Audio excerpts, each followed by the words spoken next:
Bien, el día de ayer hablábamos precisamente de que las células se pueden clasificar en dos diferentes tipos, ¿no? Dos grandes clasificaciones de acuerdo a la presencia del núcleo, ¿sí? Una es más ancestral que otra. ¿Qué quiere decir esto? Que, pues obviamente apareció hace más tiempo, ¿no? A diferencia de la eucariota, que es la más joven, por así decirlo, y que además es más reciente y es la que nos constituye a nosotros.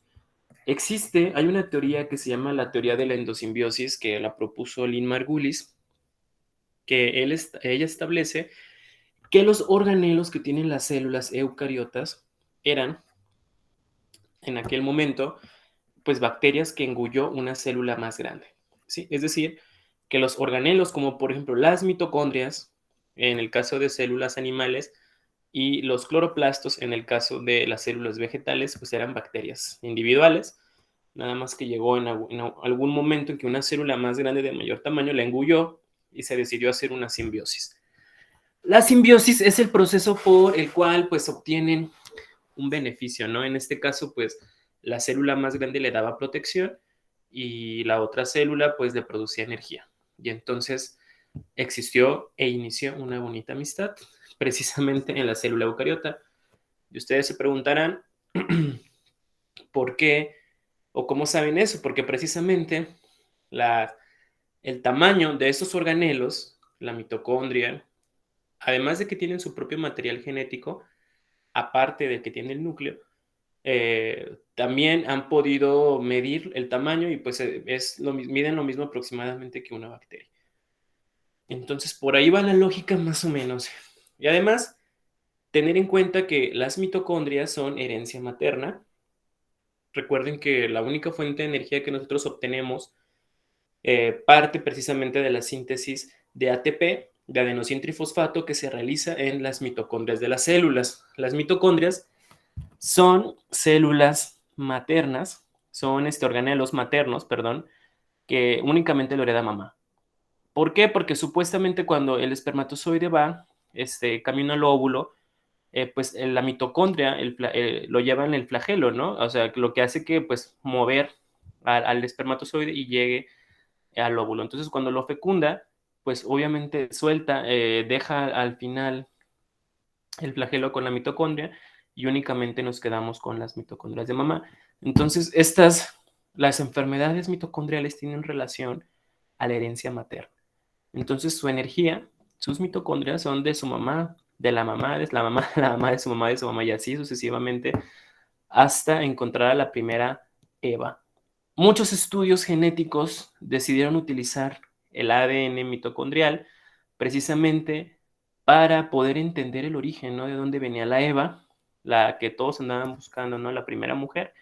Y sí, se hizo ese registro y pues resulta que la primera mujer, pues todos los inicios llevan a África. Bueno, hablábamos de las características y las principales diferencias de estas células. Ténganlo muy en cuenta. Algunas son más grandes que otras y sobre todo las eucariotas, que recuerden que significa núcleo verdadero, están en los protistas, hongos, plantas y animales, que son la mayoría de los seres vivos que conocemos.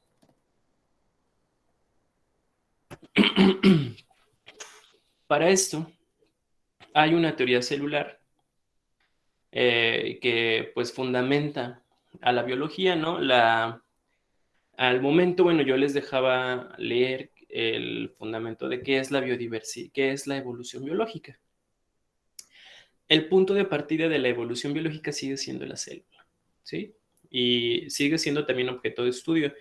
Pero hay una teoría celular que la inició en aquel momento este señor vendedor de lentes danés, Anton van Leeuwenhoek, eh, cuando por primera vez él combinaba los diferentes tipos de lentes para poder observar el aumento, pues él se percató que si le agregaba más aumento, pues él estaba viendo pues cosas más pequeñas y extrañas, ¿no? Que tenían cierto tipo de movimiento.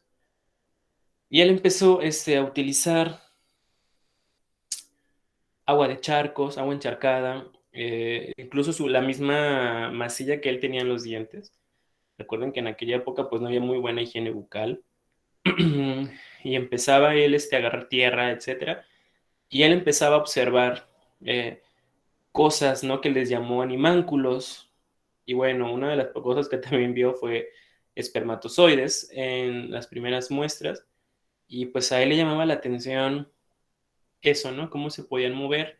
Al momento de que él estaba observando, pues él veía como pequeños animalitos así, moviendo. Entonces él le puso animánculos y así se quedó. Ya después, posteriormente, Roberto Hooke da el concepto de célula, pero porque él veía las paredes celulares, ¿no? Él observó un corcho de madera y él veía esto, ¿no? Dice que, pues, ¿qué es esto? Entonces, la palabra célula viene de cell, que significan celdas. Y lo que él estaba viendo, pues, no es la célula propiamente, sino la pared celular, como es muy rígida, pues al momento de que muere la planta, se queda únicamente la pared celular, y en este caso era el de un corcho. ¿Quién puede leer la diapositiva?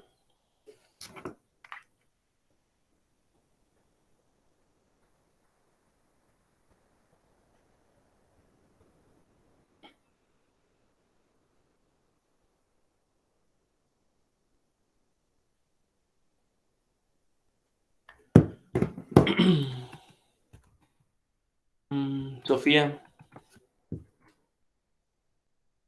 Mane, ¿puedes leer la diapositiva? sí. ¿Qué es la teoría celular? Plantea que absolutamente todos los seres vivos están compuestos por células. Explica la constitución de la materia viva a base de las células y el papel que ésta tiene en la constitución de la vida. Además, describe el rol de las células en la historia evolutiva de la vida en el planeta.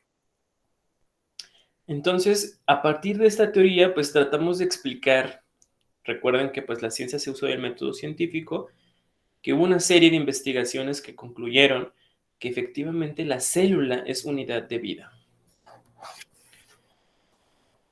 Aquí tenemos de nuevo al señor Anton van Leeuwenhoek, que él empezó a observar esos animalitos pequeños, animáculos, que significa pequeños animales, y empezó a iniciar a escribir estas cartas a la Real Sociedad Científica de Londres, observando escribiendo lo que él observaba, ¿no? Pues imagínense, o sea, nadie antes había visto eso. Yo creo que es la misma experiencia cuando uno se acerca a un microscopio, o sea, y ve un mundo no totalmente diferente al que nosotros conocemos. Y bueno, ese es el microscopio, el primer microscopio que él diseñó de 200x, aumento de 200x. Muy sencillo, muy práctico para la época. Estamos hablando del año 1672 y a pesar de ello, pues le ayudó a ver pues muchas cosas, ¿no? Ahí están las lombrices, todo. Por otro lado, ya en el siglo XVIII, Conde de Buffon, el George Conde de Buffon, pensaba que pues estos seres microscópicos eran moléculas vivientes, los cuales se agrupaban mediante un proceso desconocido para constituir organismos superiores que podían observarse a simple vista. Las ideas filosóficas, junto con la experiencia y la observación a través del microscopio, pues ayudaron definitivamente a entender, ¿no?, qué es lo que estábamos observando. Pero bueno, ellos veían poros, veían estos espacios, estos huecos, y veían pues cosas formaditas, ¿no? Hileras, hileras, hileras, y pues lo que ellos estaban viendo eran tejidos que pues estaban conformados actualmente por células. Ya en el siglo XVIII, pues Malpighi, Hooke y Grew reconocieron que el tejido de la planta pues se compone por huecos, ¿no? Que recuerden que es la pared celular, limitados por tabiques fijos, y entonces ahí estos eran las células, ¿no? Le puso cell, ¿recuerdan? De celdas. Además, pues esto no hubiera sido posible, ¿no? La ciencia y la tecnología siguen dando grandes avances, ¿no?, a lo largo de la historia. Los microscopios, pues la forma convencional en la que se observaba a través del aumento, pues en la actualidad podemos tener imágenes tan nítidas de cosas tan pequeñas, específicamente también de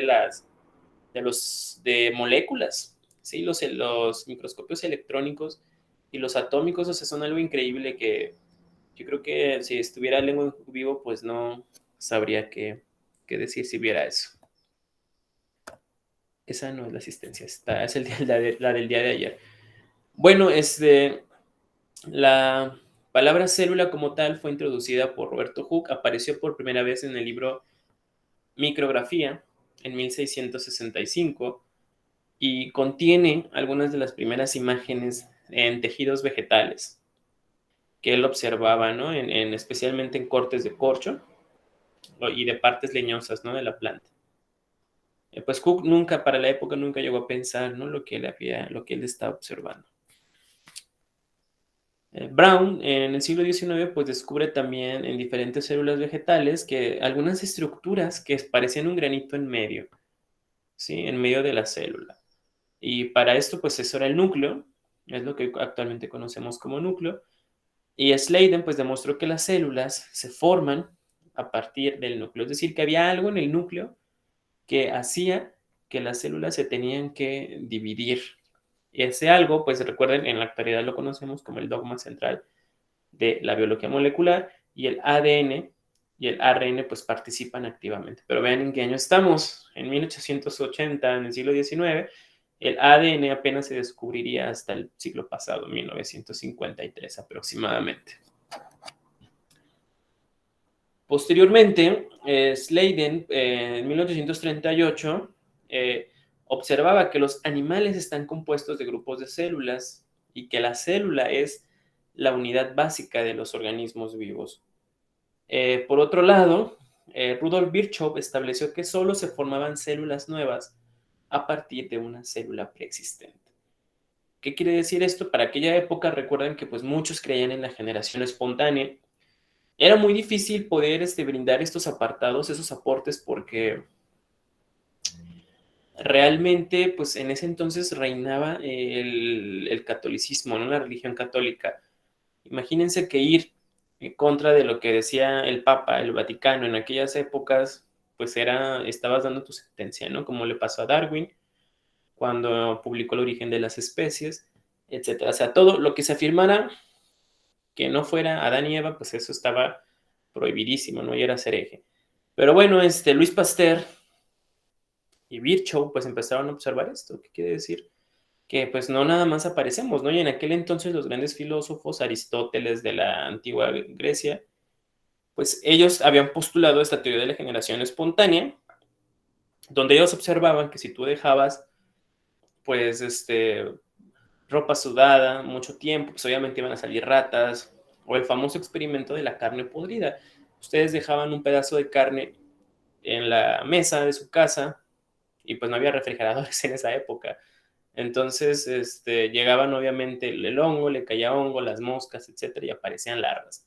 Entonces, ellos decían, ¿cómo explicas eso, no? Pues precisamente Pasteur, a través de un experimento, y Spallanzani, pues ellos lograron explicar y cerrarle la boca a muchos, ¿no? A través del experimento, ¿sí? Ellos eligieron también el método científico, y dijeron, mira, ¿qué es lo que está sucediendo? Pues obviamente tapa el frasco, ¿no? Y mira lo que pasa, pero después le dijeron, ¿sabes qué? Es que si tapas tú el frasco, pues no entra la fuerza vital divina que da la vida. Entonces dice, pues pon una malla para que sea un filtro, ¿no? Entonces ponían la malla y en la malla pues aparecía ahí arribita que se quedaban las larvas, ¿no? De las moscas y obviamente la carne ya no se contaminaba. Pero aún así pues los hongos podían pasar. Hasta que después Pasteur, pues a través de un experimento que le llamaron el cuello de cisne, él demuestra cómo un frasco esterilizado y otro que no está esterilizado, si tenía contacto con el exterior se contaminaba. Lo veremos un poco más adelante, pero para que vayan teniendo una idea. Pero bueno, el punto es que aquí se refuta ya definitivamente la generación espontánea, al demostrar que las células vienen de otras células y además estas células tienen la capacidad de dividirse. Y bueno, en 1880 August Weismann menciona que todas las células actuales tienen sus orígenes en células ancestrales. ¿Qué quiere decir esto? Que nuestro ADN es una copia de la copia de la copia de la copia de la copia de la copia 1000 que inició en aquel momento, ¿no? En la historia cuando decidió el mamífero acuático salir de ahí del mar, pues por ahí iba la célula y desde más antes, ¿no? La célula ya había hecho una copia de la célula anterior. Y bueno, ya Sladen y Swan pues publicaron una breve memoria en la que se describía el desarrollo del bolso embrionario de diversas plantas y explicaban en ella la independencia de las células que componen el organismo y la función directora del núcleo. Entonces, a raíz de esta observación, Schwann pues se dedicó a descubrir la composición celular de tejidos animales, lo que da después el fundamento de la teoría celular y es el que estamos viendo en la pantalla, que dice que todos los seres vivos están compuestos por células y por productos elaborados por ellas. No es generación espontánea, no es Adán y Eva, ¿no? Que inició ahí todo místicamente, sino que hubo un proceso escalonado a través de la evolución que dio origen precisamente a este sistema tan complejo. Virchow, en su trabajo Patología Celular, consideró la célula como la unidad básica, metabólica y estructural, y así es como utilizaremos este concepto. Recuerden que la célula es la unidad anatómica y fisiológica de todo ser vivo. Y bueno, él destaca que todas las células igual provienen de otras células. Entonces, ¿quién puede leer cuáles son los 4 fundamentos generales? Edwin, ¿estás aquí en la clase? Sí, aquí estoy. Dice, todos los seres vivos están compuestos de células. La célula es la unidad anatómica, fisiológica y patológica de los seres vivos. Todas las células actuales son descendientes de las células ancestrales. El material hereditario que contiene las características genéticas de cada célula pasa de las células madres a las hijas. Gracias. Entonces, estos 4 grandes postulados se convierten en la teoría celular y fundamentan el origen de la vida, ¿no? Y la evolución y hacia dónde vamos. Estos 4 postulados, pues, son 4 unidades, ¿no? 4 pilares que también los respaldan. Es la unidad estructural, es decir, que todos los organismos están compuestos por ellas. La unidad fisiológica, es decir, que existen reacciones metabólicas, perdón, de un organismo, ¿sí? Y las reacciones se realizan dentro de las células y que también las mismas células son aquellas que van a desencadenar procesos en el organismo, ¿no? En los seres vivos. Es la unidad de origen y que además es la unidad genética, es decir, que también van a ser las encargadas de brindar la información a la siguiente descendencia para que se siga conservando la información hereditaria. Bien, en la página en la plataforma viene este libro. Se los recomiendo que lo lean, está muy completo. Para los que van a las áreas de la salud, inicia y cuenta de una manera muy curiosa, ¿no? Cómo los primeros investigadores que estudiaban toda esta onda de las bacterias, los primeros seres vivos, todo lo que pasaron precisamente para llegar a descubrir. También viene el caso de la vacuna, de la viruela. Ahí está, creo que ahí les pongo un mensaje antes de que inicien una unidad, que lean el primer capítulo, que es lo que Anton van Leeuwenhoek pues observaba, ¿no? Que ahí donde él describe qué es lo que él veía a través de sus primeros microscopios. Y bueno, también está el Atlas de Histología Animal y Vegetal, que es ese link, en el cual ustedes pueden observar muchos cortes, muchas imágenes de diferentes tipos de células. Normalmente nos quedamos con la pura célula animal, pero ¿en dónde quedan los vegetales, no las plantas, que siguen siendo más resistentes y que tienen una historia mucho más larga que la de los humanos? Nosotros somos jóvenes aquí en la Tierra. Las plantas ya habían colonizado el planeta desde eras atrás, entonces nos vamos a extinguir nosotros y las plantas van a seguir ellas porque han desarrollado múltiples características adaptativas y que también han sido objeto de estudio, porque precisamente llama la atención cómo han pasado años, miles de años, y las plantas siguen aquí, ¿no? Entonces, ahí podrán ver muchos cortes de plantas. Pero bueno, de manera general, encontramos las partes de la célula que son las siguientes, las que ustedes están observando dentro, recuerden, de las células eucariotas que poseen un núcleo. Tenemos aquí el núcleo, tenemos el nucleolo, una región que está dentro del núcleo y que va a ser también equilibrio para precisamente durante los procesos de división celular. Tenemos a las mitocondrias. Estas son las que yo les decía que Lynn Margulis postula que pues antes eran bacterias y que una célula mayor pues las engulló, ¿sí? Y bueno, el tamaño pues de una célula eucariota no se compara con una célula pues procariota, son muy grandes a comparación. Está el retículo endoplasmático liso y rugoso, en el cual el ADN, ¿no? el código genético que ya se copió del ADN, pues va a viajar por este retículo para llegar al aparato de Golgi y empaquetar lo que se ha producido, ¿no? Una proteína, etcétera, y que va a ser desechado, va a ser eliminado. Bueno, desechado se escucha como que ya no va a servir, sino que más bien va a ser expulsado de la célula para lo que el cuerpo requiera. Sí, el aparato de Golgi lo que hace es como una paquetería que envuelve a las proteínas que se están produciendo. Lo puede requerir la célula o lo puede requerir alguna parte del cuerpo. Sí, que requiere. Proteínas, vamos a verlas más adelante, para que vean más o menos cómo es este proceso. Lo que les estoy contando es el dogma central de la biología molecular, ¿sí? Que es la replicación, transcripción y traducción. Para que los vayan dando una leída, lo vayan teniendo muy en cuenta. Están la membrana celular, muy importante, que va a delimitar el medio exterior con el interior. Y además, en la membrana celular se van a encontrar los receptores de membrana. Algunas sustancias, las sustancias no pueden pasar, o sea, la membrana celular es semipermeable, es una bicapa lipídica, fosfolipídica, que va a hacer que no todas las sustancias entren a la célula.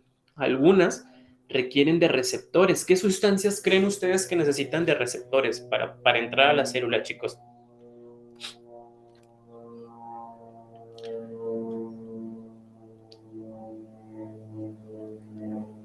Eddie.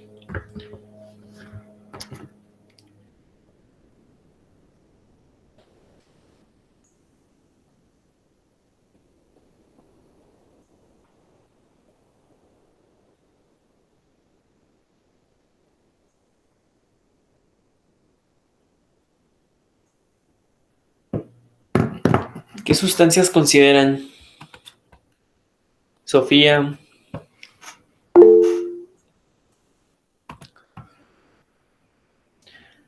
Susel dice que no tiene micrófono. Carlos Manuel.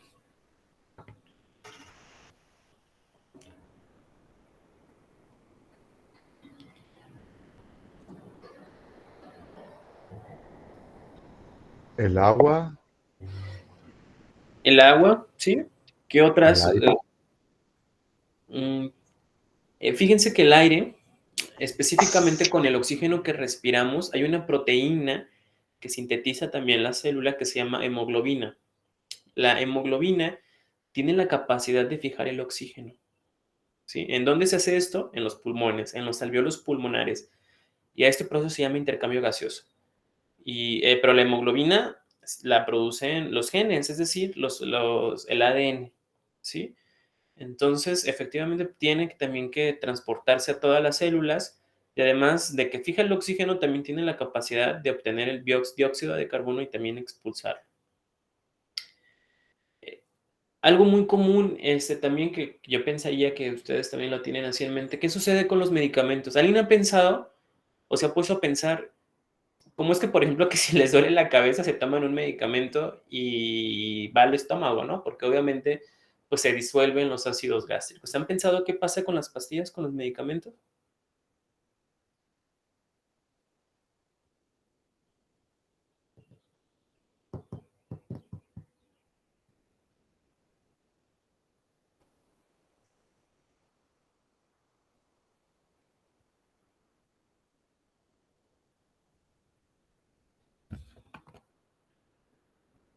Edwin. Pues yo opino que pues se integran a nuestro organismo. No sé, ¿Pero a través de qué? ¿A través de dónde? puede ser De las células, ¿no? Sí, No. aquí está la clave, en los receptores de membrana. Existen algunos medicamentos que fijan efectivamente el compuesto activo, va dirigido a los receptores de las células para que los reconozcan y disminuyan la respuesta inflamatoria. ¿Sí? Entonces, los receptores de membrana son muy importantes también en otro caso que es también muy vital, es la glucosa. ¿Sí? ¿Qué sucede con las personas diabéticas? Las personas diabéticas necesitan una sustancia que se llama insulina, que les va a ayudar. Bueno, ustedes no sé si conozcan a personas diabéticas, siempre andan cargando con su inyección de insulina, pero precisamente lo que pasa es que como ellos tienen alguna deficiencia en el páncreas, no están produciendo suficiente insulina, y la insulina es la llave, va a ser la puerta que les va a permitir que el azúcar, las moléculas de glucosa, entren a la célula y por ende a la mitocondria para sintetizar el ATP y produzcan energía. Pero como no tienen esta sustancia, la insulina que se secreta en el páncreas, en los islotes de Langerhans se llaman, entonces trae como consecuencia pues que tienen el azúcar no se metaboliza, entonces se queda en la sangre, en la sangre, en la sangre, y precisamente tienen que inyectarse la insulina. La insulina va a ser la llave que va a ayudar a abrirles la puerta a que se haga este metabolito. Hay personas que nacen ya con una deficiencia genética, ¿no? Alguna mutación que hubo ahí desde bebés y traen como consecuencia precisamente que van a ser insulina dependientes toda su vida. Ya la ciencia ha avanzado mucho en la actualidad. Bueno, yo he visto personas que se ponen los parches de insulina, son parches que se ponen aquí en los brazos o en el estómago, aquí en la pancita, a los lados, y ayuda a evitar estarse inyectando, ¿no? Porque antes eso pues era muy molesto y sigue siendo muy molesto pues para las personas estarse picando, imagínense no sé cuántas veces al día, dependiendo del grado de diabetes que tenga. Y entonces, y estarse checando la glucosa. Sí, ahí los ven ahí con el dedo, pinchándose en el dedo, pobrecitos, luego traen los dedos bien picados, porque requieren estarse checando constantemente la glucosa. Entonces, la membrana es muy importante, sí, porque ahí se hacen también mucho el reconocimiento celular.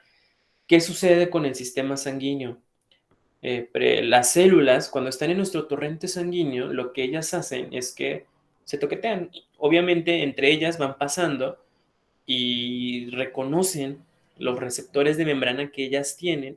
Y si ven que alguna no tiene algún receptor, pues hay de dos, o es una célula defectuosa, que así salió de fábrica, es decir, de la médula ósea, que es la que se encarga de fabricar las células en nosotros, o es un antígeno.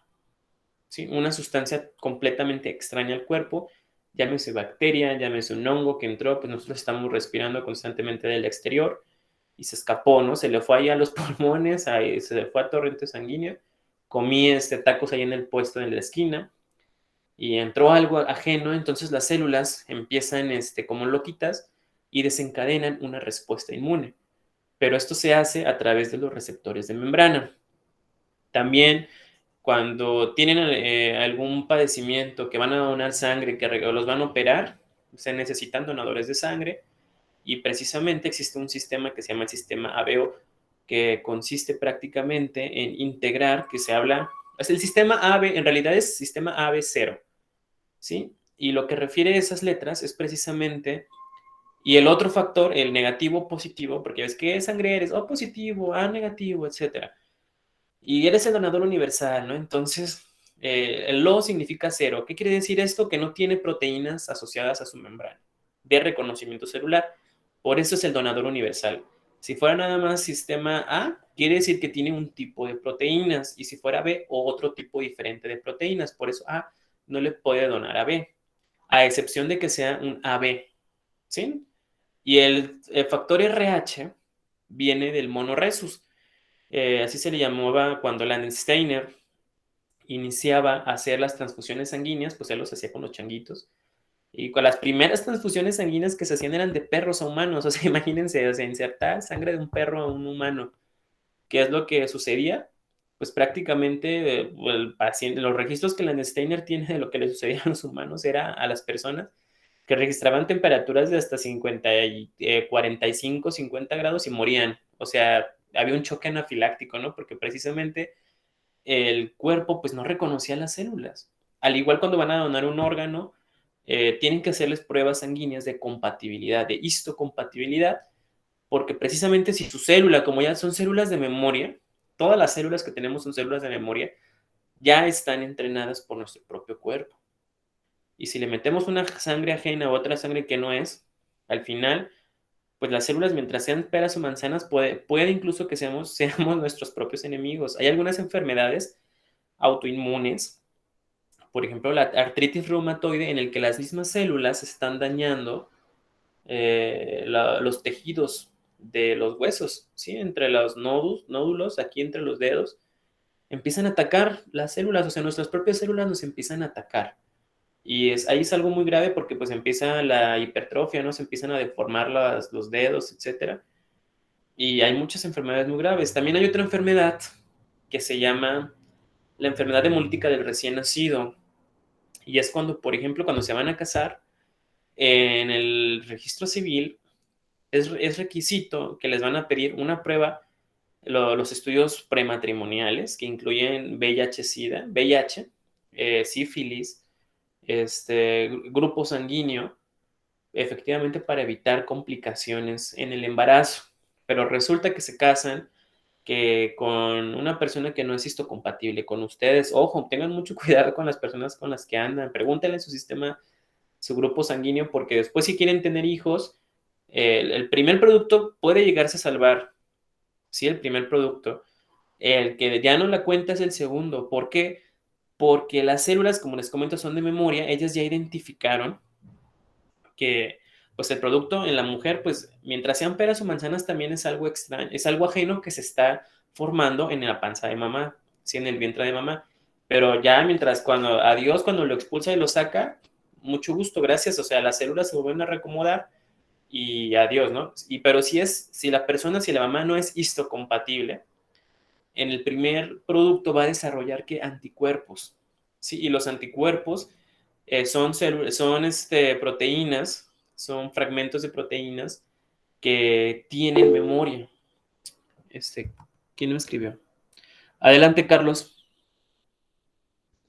Sí, yo quería comentar que hace poco leí una noticia acerca de que prostitutas en África se volvieron inmune al virus del SIDA. ¿Esto es un tipo de evolución o puede usted No, dar su punto de este, vista?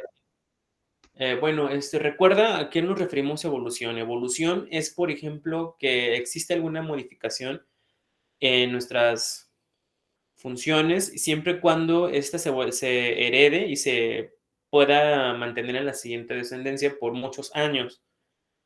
A lo que está pasando, pues es que también qué tipo de noticias eran, o sea, necesitaríamos como validar si realmente es cierto porque hay mucha información falsa, se especulan muchas cosas.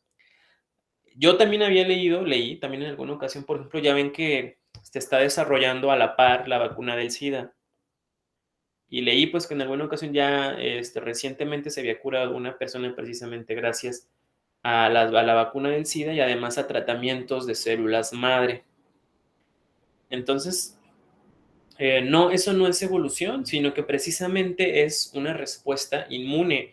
O sea, es algo que nuestro cuerpo deberá de tener la capacidad de hacerlo. Para esto, chicos, bueno, no sé si ya leyeron eso de la evolución, del artículo de la diversidad, la evolución biológica, ¿hacia dónde va?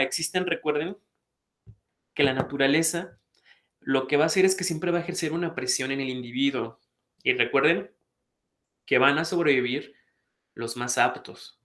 Sí, es lo que decía Darwin. Al final sobrevive el que mejor se adapta. Y los que se mueran, pues esos van a quedar ahí a un lado, ¿sí? En teoría, podría así decirlo que si en algún momento esas personas, tú dices si son prostitutas, pues generan esta inmunidad y tienen hijos y estos hijos se vuelven inmunes a ello, pues obviamente su descendencia se volverá inmune a ese virus como tal. Sucede lo mismo, por ejemplo, con las personas afroamericanas que desarrollan también inmunidad a cierto tipo de enfermedades. Por ejemplo, el vitiligo, ¿no? O como las personas afroamericanas, el color de su piel ayuda a evitar que ciertos tipos de enfermedades no desarrollen, como el cáncer, ¿no? A diferencia del cáncer de piel, en las personas anglosajonas o personas de color de piel blanca, pues se están muriendo de cáncer. Y pregunta a una persona afroamericana, no existe el cáncer de piel en ellos. Entonces, pero eso no quiere decir que evolucionaron, sino que más bien su cuerpo ha desarrollado ciertas características adaptativas para ese tipo de situaciones. Entonces, estaría curioso, bueno, que buscar el artículo precisamente de lo que tú buscaste de la noticia para darle un ojo más a profundidad, porque sí, el concepto es complicado. Lo que sí, igual pasa lo mismo con nosotros. Lo mismo con lo de la vacuna del COVID-19. ¿Qué es lo que se quiere generar? Pues una inmunidad, ¿no? Una respuesta a que si el virus llega y llegara a entrar a nuestro cuerpo, en algún momento tal vez sí nos enfermaríamos, tal vez sí una semana, como lo que está pasando ahorita hace 1 año o 2 años. Ya ven que les daba COVID a las personas y se les iba el olfato y el gusto. Y ahorita las últimas personas que se están enfermando en estos días, en estos meses, que ya han tenido mínimo un biológico, una vacuna, pues dura una semana, cuando mucho, y ya no se les da el olfato y el gusto. A mí hace como 1 año y medio me dio COVID, y yo sí estuve 2 semanas sin oler ni identificar sabores. Entonces, precisamente es lo mismo, nada más que pues aquí el virus, estamos hablando de que es un coronavirus y en el otro caso es un virus que va a afectar precisamente los anticuerpos, los linfocitos T, o sea, las células que llevan a cabo la respuesta inmune. Recuerden que los patógenos, los virus, bacterias van a tener cierta afinidad por cierto tipo de células. Así como los parásitos se quedan en el estómago, en el intestino, porque precisamente ahí se realiza la absorción. Algunas células tendrán ciertas cosas, ciertas estructuras que necesitan los virus para poder replicarse y poder vivir. En este caso, los linfocitos T y B, que son los que se encargan de producir la respuesta inmune, son las favoritas del virus de inmunodeficiencia adquirida. Y que es el VIH. Entonces ahí les encanta ese tipo de células. Entonces lo que pasa es que las personas con SIDA se mueren de todo menos de SIDA. ¿Sí habían escuchado eso? ¿No habían escuchado esa parte? Las personas que están enfermas de VIH se enferman de todo menos de SIDA. Se mueren de todo menos de SIDA. ¿Y por qué sucede esto? Porque precisamente el virus está infectando a los promotores de la respuesta inmune. Entonces, al no haber una respuesta inmune, pues yo me convierto en un vegetal. ¿Sí? ¿Cuáles son nuestras primeras barreras mecánicas? Lo que nos divide del exterior, pues nuestra piel. ¿Sí? ¿Qué más? Los vellitos de la nariz. ¿Sí? La capa de grasita que recubre nuestros ojos, la capa de grasita que nos recubre la cara, que cuando estás en la pubertad se te alocan, ahí también las hormonas y te empiezan a salir acné, pero y algunas personas son más grasas que otras, ¿no? La cara es grasas. Pero bueno, esas son barreras mecánicas que nos siguen aislando como una burbuja efectivamente del ambiente. Pero al momento de que logran todavía atravesar estas barreras mecánicas a través de los alimentos, etcétera, de cualquier cosa, un virus, ¿no? Etcétera, una gripa, pues mi sistema inmune está débil, no logra eh, poner en práctica la respuesta inmunitaria. Entonces mis anticuerpos están dormidos, ¿sí? Están siendo destruidos por un virus que los está desarmando. Entonces, pues entra el virus de la gripa, entra la E. coli, la bacteria, y además de eso, nosotros pues tenemos bacterias que están colonizando nuestro colon, que son de la microbiota normal, y que igual nuestro sistema inmune las mantiene a raya, pero al momento de que no hay sistema inmune, pues ¿qué sucede? Se empiezan a reproducir como locos, todos ahí en el estómago. Entonces, las personas que tienen el virus, que han desarrollado el virus, empiezan con unas diarreas, ¿sí? Se enferman del estómago horrible, porque precisamente no tienen con qué defenderse y se mueren de deshidratación. Y les da una gripa y no olvídense, la gripa los tumba meses. ¿sí? No, a diferencia de nosotros, porque no tienen la suficiente capacidad de generar una respuesta inmune. Generar una respuesta inmune es que sí, entra el antígeno, o sea, la sustancia, lo tóxico que viene del exterior, mis células las reconozcan, manden a traer a los linfocitos, que son las células del sistema inmune, y los linfocitos, los T y B, los que les decía hace rato, produzcan anticuerpos, y los anticuerpos para la próxima vez que ellos vuelvan a entrar, pues ya sabrán cómo combatir a este animal, ¿no? A este bicho ajeno, perdón, que está en nuestro cuerpo. Nada más que aquí hay algo pues muy preocupante, y es que las células constantemente mutan, ¿no? Los virus tienen esa capacidad de que cada rato tienen eso de que van a mutar, y ya después vienen las diversas cepas, y por eso nos sigue dando gripa diferente, porque los virus son un caso especial, ¿no? Definitivamente son muy hábiles para darle la vuelta a nuestras células. ¿Pero por qué? ¿Por qué creen esto, chicos? ¿Por qué creen que son muy hábiles? Imagínense que ustedes son un virus. ¿Qué pensarían ustedes? ¿Qué tendrían que hacer? Pasa lo mismo con nosotros. Imagínenselo a escala, así en individuos. ¿Qué sucede con nosotros? Imagínense que son un virus.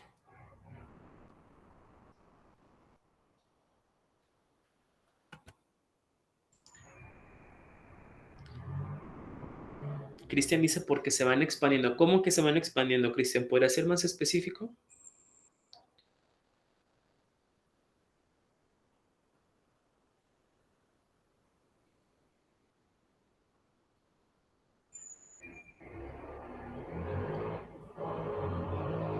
¿Se multipliquen?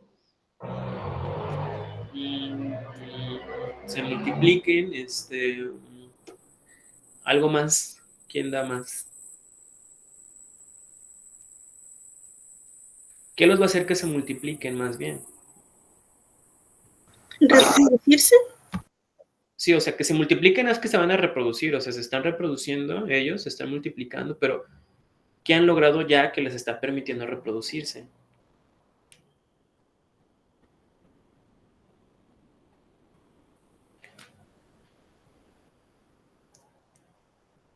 ¿Podrían ser nutrirse? ¿O Sí, pero recuerden que ya para reproducirse y nutrirse ya le dieron la vuelta a las células, porque recuerden que desde que entran a nuestras células, a nuestro cuerpo, tienen que engañar a las demás células para poder lograr fijarse en nuestro cuerpo y enfermarnos.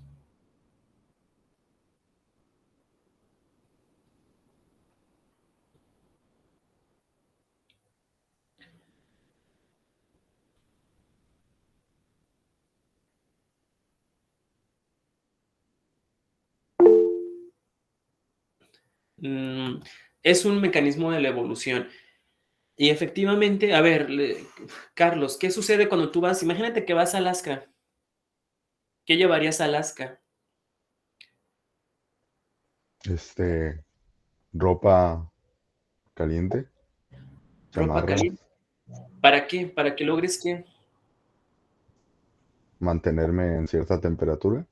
Exacto, pero imagínate que llegas la primera vez a Alaska y vienes de México, pues obviamente vas a tener pues un montón de frío las primeras veces, y tú verás a personas que están en Alaska y que pues ya hasta les hace cosquillas el frío, ¿no? Lograron que adaptarse, ¿sí? Los virus tienen la capacidad de adaptarse fácilmente, así como nosotros a nuestro medio. Ustedes crecieron, nacieron y siguen viviendo ahí en la zona donde ustedes viven, reconocen los sabores de su casa, ¿no? Esto lo hizo mi abuelita, esto así lo cocina mi mamá, y esto así lo hacen acá en Tijuana, y en Jalisco es diferente, y en Guerrero es diferente. Ustedes tienen la capacidad de detectar lo diferente, ¿no? De decir, esto es de aquí, esta salsa lo hacen aquí en Tijuana, y incluso hasta dicen que la cerveza sabe diferente en el norte que en el sur. Entonces son cosas como que de ese estilo en las que ustedes ya se han adaptado. Lo mismo pasa con los virus. Los virus lo que hacen es que estudian prácticamente al organismo, ¿sí? El ADN y el ARN que poseen tienen la capacidad de decir, ah, mira, sabes que en Alaska hace frío. Entonces, si voy a Alaska, la próxima vez que vuelvo a infectar, pues voy a traer un suéter, ¿no? Si no me llevo nada y pues me dieron en la torre, pues la próxima vez que venga, pues voy a llevar con un almacén de suéteres. Entonces, los virus tienen la capacidad de hacer esto. Entonces, precisamente, los medicamentos que son para el SIDA están súper controlados. Hay un grave problema también con el uso de antibióticos. ¿Qué sucede con la parte de los antibióticos? Dicen, no, les duele tantito la garganta, dame penicilina, ¿no? Y quieren inmediatamente tomar antibiótico. Y hay un grave problema y dicen, de hecho, las estadísticas, que las enfermedades dentro de 20 años, 30 años, se deberán, número uno, a la resistencia, de la resistencia microbiana, ¿sí? Se van a volver superbacterias.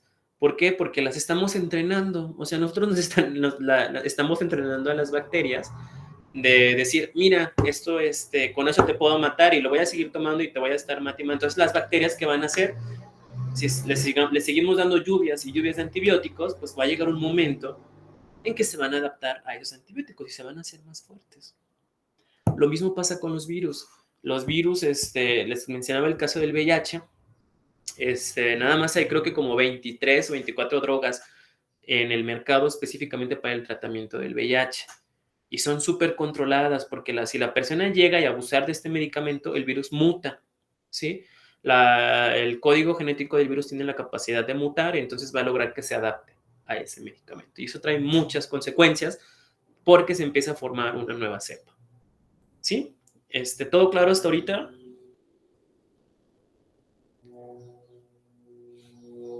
¿Dudas, preguntas, comentarios, chicos?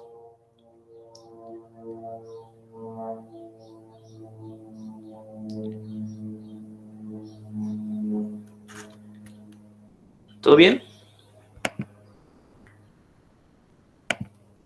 Bien. Esta es como una imagen que me gusta mucho que ayuda a representar, ¿no? ¿Cuál es la función de la célula? A veces digo, ¿cómo es algo tan insignificante? No lo podemos ver, ¿verdad? Ahí lo tenemos, nos conforma a nosotros, ¿no? Y hace todo esto, se hace toda la función que hace el núcleo, aquí está la cabeza de todo, y todos andan como loquitos, ¿no? Trabajando. Entonces, las pobrecitas, las células, vean, aquí está, también tienen los desechos, las vacuolas, lo que no sirve lo sacan, eso se va a orina, ¿no? Lo excretamos a través de la orina, todos los residuos de los metabolitos, y bueno, todos están apurados, y una respuesta falsa de alguna de las células, de alguno de los órganos o sistemas, pues trae graves consecuencias para nuestra salud, ¿sí? Es de vida o muerte, que sepan reaccionar. Bueno, hablábamos de las partes generales, ¿no? De los elementos básicos de la célula, la membrana, citoplasma y núcleo son las tres partes fundamentales que todas las células van a tener, ¿sí? Independientemente de que sea eucariota, procariota, nada más que en el caso de las procariotas no se llama núcleo, se llama nucleoide y es ahí donde va a estar el material genético. Pero ténganlo en cuenta. Bueno, y el citoplasma va a ser esa sustancia acuosa en la que se van a poder mover todos los organelos, ¿no? Estos chicos, todos los que andan aquí caminando como loquitos. Vean, aquí está el aparato de Golgi, es como una mensajería que está recibiendo todo el producto del retículo endoplasmático rugoso y liso, y aquí lo están empaquetando, ¿no? Para decir, a ver, ¿qué sucede? ¿Qué necesita alguna parte del cuerpo? A lo mejor necesitan más hemoglobina, necesitan más albúmina, no sé, ciertas sustancias que requiera el cuerpo para este momento. Bueno, pues la biología es una ciencia multidisciplinaria. Se relaciona, ¿no? Para eso con todo, o sea, que no es vida, ¿no? En este planeta. Se nos ha olvidado mucho este origen. Precisamente por eso yo empiezo con ustedes con conocer la célula, porque el temario pide que ustedes reconozcan las características de los seres vivos, que son irritabilidad, homeostasis, etcétera, todas estas cosas. Pero yo digo, no es posible conocer estas características sin antes ver qué las origina, y son las células. Efectivamente, las células tienen la capacidad de adaptarse y generar pues este tipo de respuestas, ¿no? Al ambiente. Bueno, pues la biología es multi e interdisciplinaria. Vemos cómo se da ayuda de la bioestadística, biogeografía, biofísica, bioquímica, etcétera, y que en conjunto, junto con la química y la física, recuerden que conforman las ciencias naturales. Bueno, el estado actual de la biología pues se lleva a cabo ya no con la acumulación de hechos, datos y nombres sin aparente conexión, ni en prácticas que demuestran hechos aislados, sino en la presentación de la biología como una disciplina científica que está en constante cambio y además está basada en una serie de conceptos unificados que le dan coherencia. En México, pues la biología está en pañales todavía, ¿no? La primera clase se instituyó en 1915. Y se fijan, ¿en qué época estábamos hablando de Conde de Buffon y de Anton van Leeuwenhoek cuando le escribía la Real Academia de Ciencias? Siglo XVII, siglo XVIII, y aquí en México siglo XX. O sea, estamos súper atrasados en cuestión de las ciencias biológicas, y hace falta mucho todavía por hacer. Fue Alfonso Luis Herrera el pionero que trajo la escuela a México. A él le llamaba mucho la atención precisamente el origen de la vida. Él decía que en sus estudios él empezó a aprender de cómo una célula venía de otra célula y que esto desencadenaba, ¿no? La idea de que precisamente no existía la generación espontánea.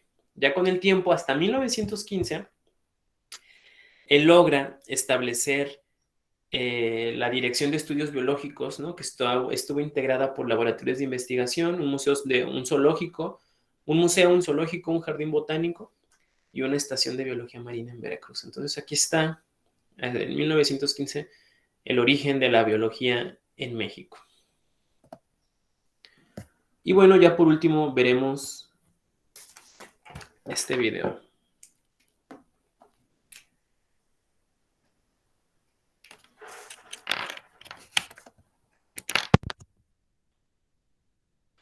A lo largo de tu vida académica, has comprendido que biología es un concepto mucho más amplio que una simple definición, que como ciencia, aparte de generar conocimiento, lo modifica y a su vez lo acumula, recayendo en esas características específicas su diferenciación del conocimiento banal u ordinario, buscando modelar los procesos y explicar los fenómenos en los que se involucran e intervienen los seres vivos.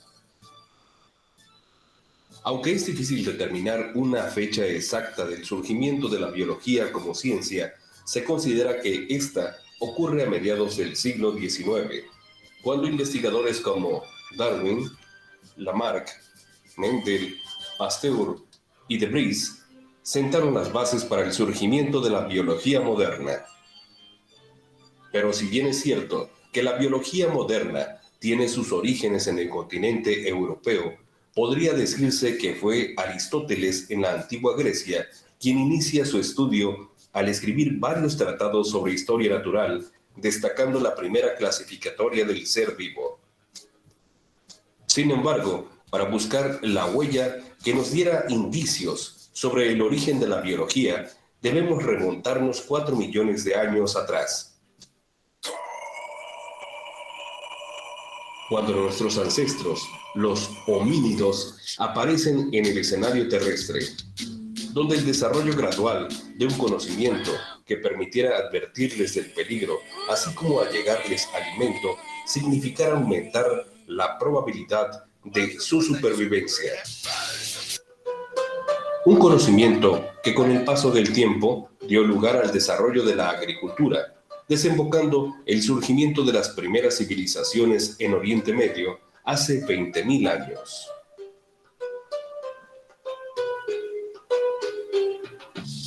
Al otro lado del mundo, en la región de Mesoamérica, no fue la excepción, donde 1200 años antes de nuestra era surgieron diversas culturas al amparo del conocimiento y manejo de plantas y animales. Es el caso de los mayas y mexicas, quienes basados en dicho conocimiento desarrollaron diversos cultivos como el maíz, chile, frutales, tabaco y maguey, base de la alimentación de su pueblo, llegando incluso el pueblo mexica a implementar verdaderos jardines botánicos o espacios que corresponderían a los actuales zoológicos. donde existían sitios destinados a preservar animales diversos como anfibios, aves, reptiles y mamíferos en condiciones naturales. Los tocayi, o casa de las bestias, llamadas así por los invasores españoles, tal como lo señala Nuremberg en el mapa que trazó sobre la Gran Tenochtitlan en 1524. Es así que esta búsqueda por determinar el origen de la biología nos hace remontar al conocimiento que los pueblos antiguos, como el que las culturas mesoamericanas tenían sobre la naturaleza, llegando a formar parte de su cosmogonía, incluso parte de su arte, como lo expresa el rey de Texcoco, Netzahualcóyotl, en sus poemas. Poema con eco. ¿Acaso en vano venimos a vivir, a brotar sobre la tierra? Dejemos al menos flores, dejemos al menos cantos. Acompañado del descubrimiento del Nuevo Mundo, el pensamiento científico, imperante en la Europa del siglo XVI, también hizo su aparición en estas tierras. Un pensamiento descriptivo de la riqueza natural existente en los nuevos dominios españoles, permitiendo que el uso medicinal que los pueblos prehispánicos hacían de algunas de sus plantas fuera utilizado por la sociedad europea, como fue el caso de la Hipomea purga, una planta ampliamente distribuida en la porción central del estado de Veracruz, cuya raíz utilizada con fines purgativos y antidiarreicos permitieron exportarse en grandes cantidades al viejo continente.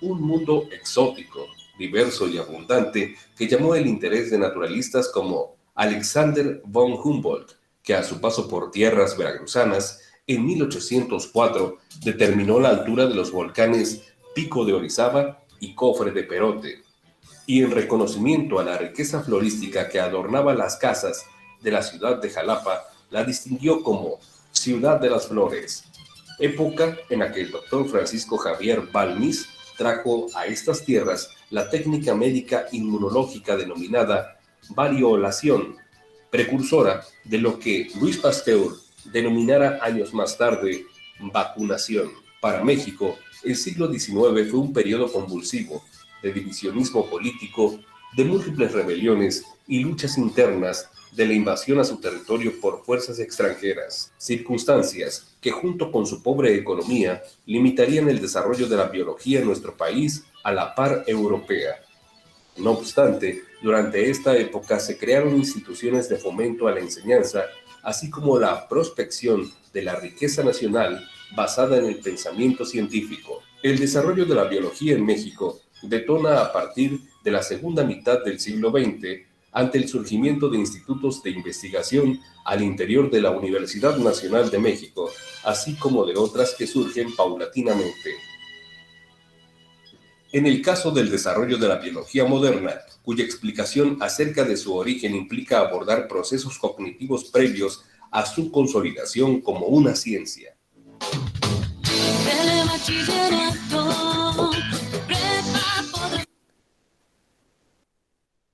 Bien, hasta aquí le dejamos. ¿Dudas o comentarios?